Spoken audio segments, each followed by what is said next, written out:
ou manipulação. Pero sempre os afetados são outros. Os afetados são outros. Por isso, essa textura do texto vai variar. Às vezes é suave. É muito suave, como uma garça. Quando uno lê o Cantar dos Cantares, é suave, bonita. Pero a vezes é áspera. ¿No? Quando áspera, cúmplice, quando uno lê, por exemplo, o sacrifício da filha de Jefté, sim? O texto não diz nada. Não diz nada contra o sacrifício. E tudo depende do autor, mas também do leitor e das circunstâncias. O texto tem histórias. Mas o texto, a diferença dos leitores, não tem vida em si. Isso eu aprendi de Carlos Mesters. A vida é dada, é otorgada em momento em que alguém, o leitor, uma leitora, se introduz no texto por alguma de suas entradas múltiplas e lê e dá vida. Você se lembra da figura, não? De metáfora de Carlos Mesters de televisão, que conecta, assim também. Quando começa a ler a Bíblia cobra vida. É nesses momentos que despierta e mostra ao leitor sua vitalidade, através de seus significantes, de seus significados, as palavras, os verbos, os adjetivos, o tudo, não? As conotações, denotações, através de todos os sentidos que produz e que recebe nessa relação de texto-leitor, leitora. Uma intertextualidade. Porque eu vejo um texto, digo, e esse texto tem ressonância a outro texto, e entra em diálogo mais textos. E a intratextualidade, que se outro livro me lembra este texto. Não? E todos esses também contribuem a dar-lhe vitalidade à história do texto que estamos lendo. O texto não é um sujeito, ator, apesar de su interrelação, porque sempre são os leitores que ativam as histórias que estão no texto. Eu leí por aí que eruditos árabes hablan de texto como corpo. Eles chamam texto corpo. Nós também podemos dizer que o texto é corpo. Como o leitor é corpo. E se o leitor, o leitor também é texto. Então, temos um texto, um diálogo de grupos. Este texto é um e sonha. Os tecidos do corpo do leitor vão a moldear, formar o corpo, o ser humano, pois dão gênero, né? Essa é mulher, esse é homem, e colores diferentes. O leitor é texto feminino, texto masculino, texto indígena, texto negro, texto branco, texto mestiço. E os tecidos do corpo del texto, agora, del texto, que são elaborados por seu criador, ou criadora, os autores, tampouco, eu não acho que são acessórios. Eu creio que os textos da Bíblia não são acessórios tampouco. Acessórios, ou seja, aí tem sem sexo. Sem sexo. Assexuados. Sem sexo. Assexuados. São sexuais. Não, tem nesse sentido. Eu acho que um texto pode, aqui Milton depois pode dizer, mas eu acho que um texto pode acolher a forma de varão ou de mulher. São aculturados, dependendo dos condicionamentos socioeconômicos, socioculturais de seu artífice ou autor. Às vezes nós escutamos, este texto é muito masculino, não é? Este texto é muito masculino, aí tem sexo também. Ou é muito helenista, aí tem cultura, é muito semita. E não nos referimos só a conteúdo, anécdota legível que nós lemos, sino também a configurações de los sentidos que são feitos com as palavras, com os morfemas, com orações interrelacionados, que todos são produzidos por signo linguístico. Também a fonte.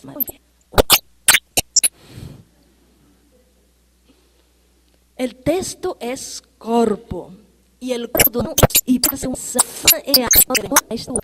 simplesmente ser. Como textos poéticos que reaccionaram com artes. Isso passou quando eu outra vez Cristo adquiere maior que todos os textos outros que conhecemos, de los livros.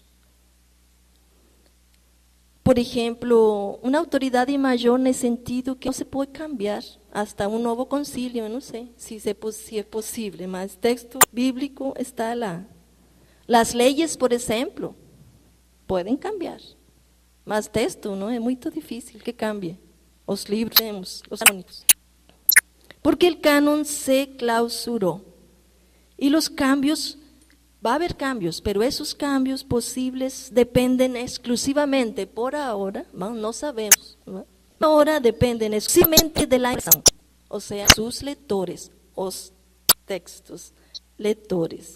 En las prácticas y en las actitudes, en las visiones generadas por el texto, va a observarse el grado de autoridade que o texto ha exercido sobre os sujeitos.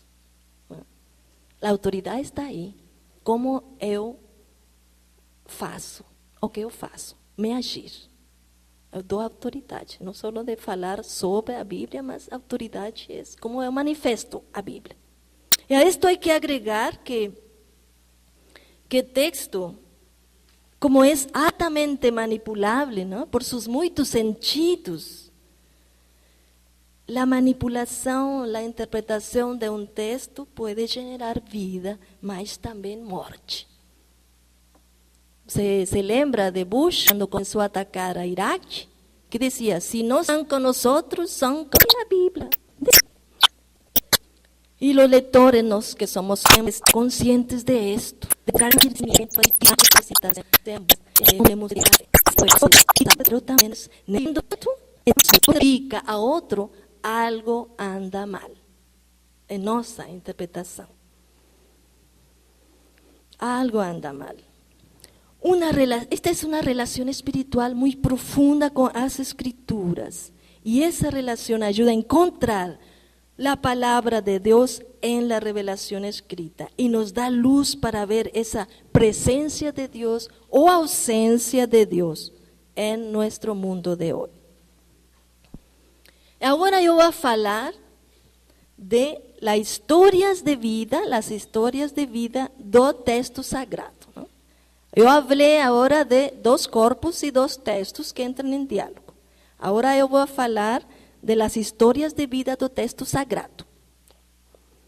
O texto sagrado judeo-cristão recorre histórias de vida de mulheres e de homens. Há histórias muito comovedoras, como a de Ruth, Noemi, e outras que nos deixam perplexos, como las de guerras ou pleitos entre irmãos, ou de mentiras, como las de Jacob, não? Muitas histórias temos, como essa. Agora, as pessoas que leem a Bíblia também têm suas próprias histórias de vida. Podríamos dizer que as histórias de vida recogidas en la Biblia y las historias de vida ahora entran en diálogo.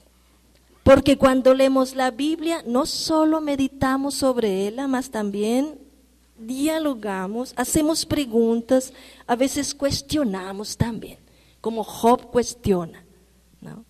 Job, ¿no? Gritamos, pidiendo justicia, como Job, frente al sufrimiento de inocente. Y todo porque queremos comprender qué quiere decirnos a palabra con esto o con aquello, porque en última instancia o que queremos es encontrar luces de cómo caminar hoy. Y es interesante esa figura de Carlos Mesters, ¿no? De la Biblia como el libro de la vida, de los dos libros. Y es aquí que yo retomo esa figura del libro de la Biblia y el libro de la vida. Las historias de vida de hoy son enriquecidas con las historias de vida del texto sagrado. Ahora, para nosotros, los cristianos, hay una historia de vida en la Biblia que está por encima de todas las historias de vida. Y esa es la historia de Jesús de Nazaret, la historia del Cristo. Esa historia de vida es fundamental porque para los cristianos en él se revela Dios. Es el rostro de Dios encarnado.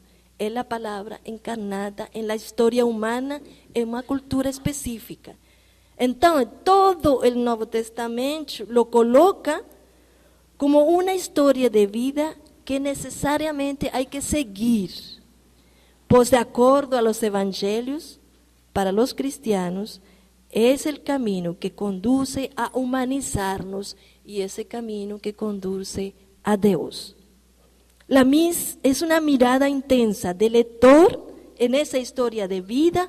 Esa mirada intensa de esa historia de vida de Jesús va a ayudar a matizar otras historias del texto de la Biblia, ¿no?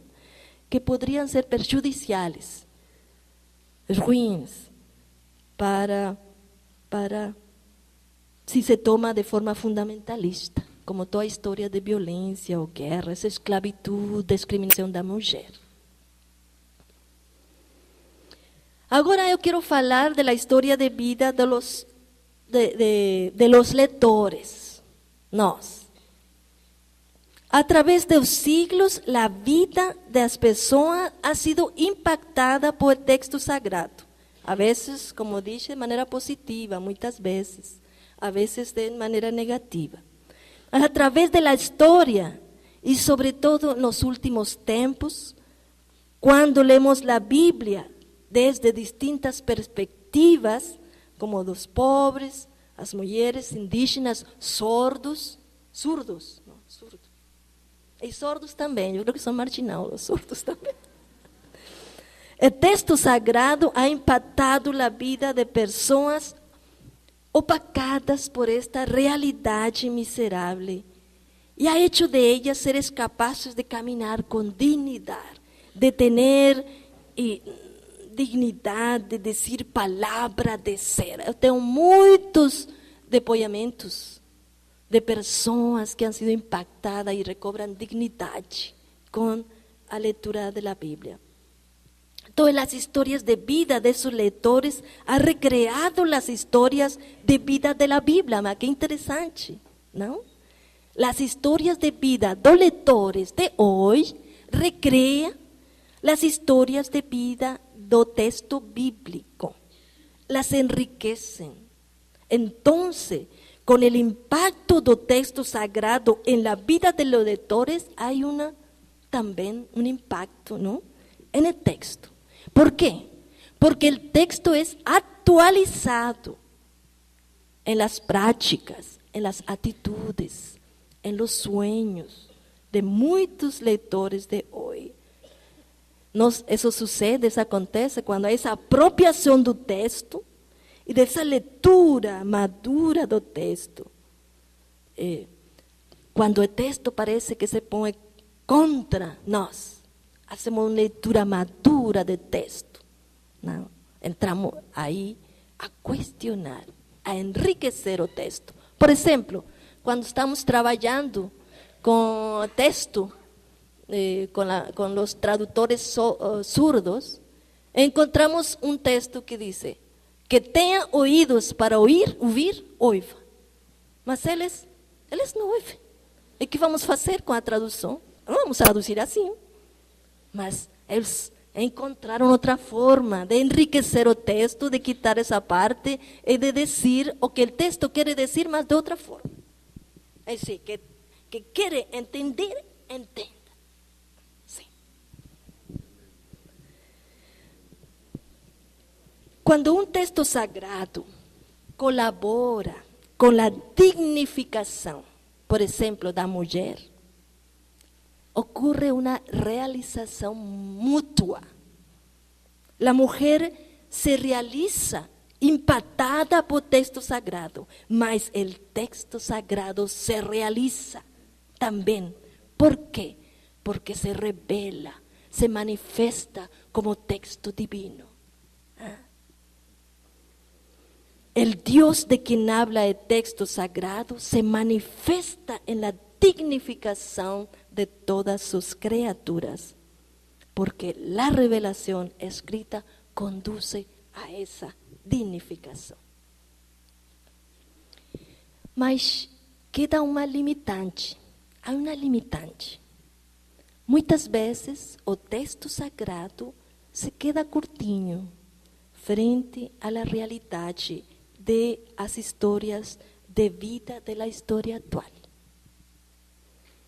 O texto sagrado, por haver sido clausurado há muitos séculos, não dá conta de todas as realidades atuais. Por exemplo, as armas nucleares.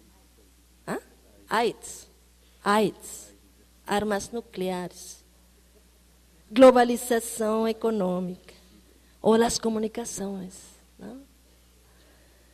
Então, aqui temos que reconhecer que o Espírito Santo, presente no texto canônico, vai sair, não? Trasciende dicho texto e busca sempre manifestar-se em outros textos, outros corpos escritos, como por exemplo os cantos de Vicente, não? Outros corpos escritos, outros textos que têm revelação de Deus também, ou uma inspiração científica, não? Também. Encontrar a cura do AIDS, por exemplo. Um canto, uma poesia que toque o problema vigente e que sintamos a voz de Deus em nossos corpos. Corpos viventes. Também encontramos revelação de Deus em corpos viventes como o Monsenhor Romero. Eu leio nele um livro, seu corpo oferecido um sacrifício também. Impregnado do Espírito de Deus. Ou quando vemos um menino com bigotes, um menino pobre, né? E que tem bigotes blancos porque tomou leite. Isso que beleza, né? Aí encontro revelação também. Não devemos ter medo de encontrar a Deus em outros corpos, porque se reduzimos a revelação de Deus a la palavra escrita, então o Deus cristão se vuelve muito pequeno, ¿no? Chiquito. Queda como encarcelado em las rejillas de lo escrito, e então podemos cair facilmente em atitudes farisaicas. Então, uma leitura farisaica da Bíblia não deixa espaço ao Espírito, à graça. Por isso é que a Bíblia fala do Espírito Santo, o Espírito que sopla por donde quer e não admite ser nem encerrado nem encasillado. Então, eu acho que que una lectura de la Biblia vista como el diálogo de dos cuerpos es así, de una forma integral. La Biblia da pistas para encontrar la revelación de Dios, porque no todo es revelación de Dios. Mas la Biblia da pistas para encontrar. Y este es un poder propio de la Escritura. Hay otros cuerpos que tienen palavra de Deus. Agora, eu vou falar de diálogo de dois corpos sagrados. Porque se eu encontro que no outro corpo, que não é esse texto escrito, há revelação de Deus, então há algo de sagrado também. Dimos um salto hermenêutico. Al início desta meditação, eu tentei entablar a relação simbólica entre texto e leitor. E dije que texto é tecido e o leitor também está formado por tecidos vivos. O leitor é cuerpo e o texto é cuerpo. E esta comparação, que é a semiótica que me ajudou, a ciência semiótica me ajudou a fazer essa relação, esta comparação nos permite hacer el puente de diálogo a un nivel más intenso. En este diálogo habría que suponer entonces que hay sacralidad entre los dos corpos. De la Biblia no tenemos duda los cristianos. De los lectores nos cuesta ainda un poco. Pero si estamos falando de una relación así profunda, como esa que uno tiene con la lectura orante de la Biblia, ¿no? El lector entre la Biblia y el lector habría que reconocer que en el lector hay algo de sagrado. Hay revelación de Dios, porque es hijo e hija de Dios. Y la palabra misma habla del cuerpo como templo del Espíritu Santo, ¿no? Y de la comunidad cristiana como cuerpo de Cristo.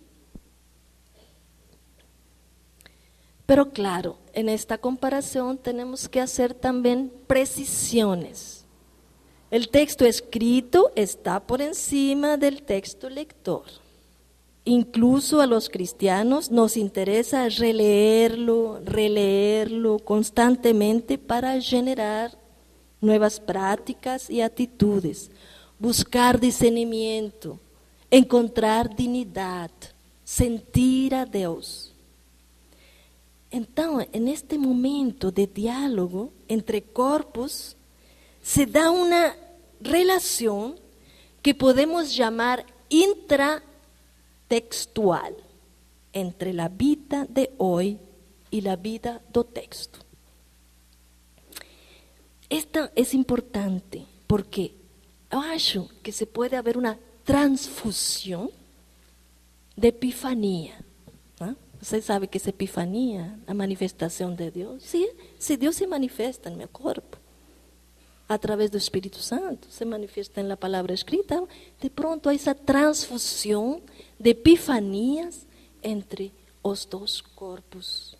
El texto sagrado enriquece a vida de las personas, de la comunidad, y la vida de las personas enriquece, acrecenta el texto sagrado con su mirada que actualiza o texto.